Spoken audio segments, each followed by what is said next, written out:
আগামী জাতীয় নির্বাচন বাধাগ্রস্ত করার ক্ষমতা কারো নাই।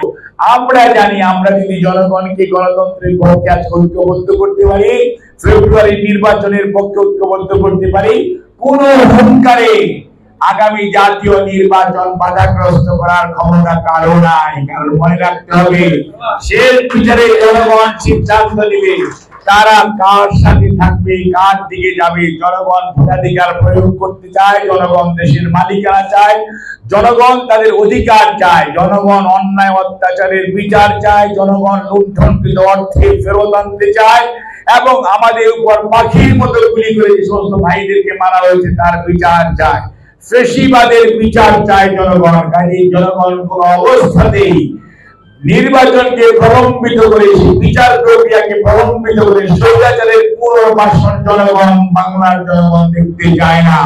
কাজেই যারা আজকে বিভিন্ন হুঙ্কার দিচ্ছেন তারা প্রকারান্তরে স্বৈরাচারকে পুনর্বাসিত করার রাস্তা প্রশস্ত করছেন। আমি সবাইকে আহ্বান জানাবো, আসুন 5ই আগস্টের আন্দোলন সংগ্রাম 24 অর্থাৎ 36শে জুলাই 24 আর 5ই আগস্ট 24 যারা আমরা স্বৈরাচার বিচারের ঐক্যবদ্ধ ছিলাম, আমরা ঐক্যবদ্ধ থাকি, জনগণের পাশে থাকি এবং এই অন্তর্বর্তীকালীন সরকারের হাতকে শক্তিশালী করে মধ্য ফেব্রুয়ারির মধ্যে নির্বাচনের মাধ্যমে জনগণ সিদ্ধান্ত নেই তাদের দায়িত্ব তারা পরিচালনা করার জন্য কাকে দিবে।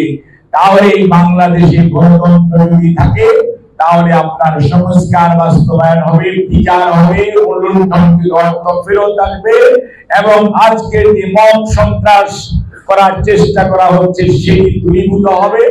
সর্বোপরি স্বৈরাচারের বিচার বাংলার মাটিতে হবে। আপনাদের সবাইকে ধন্যবাদ।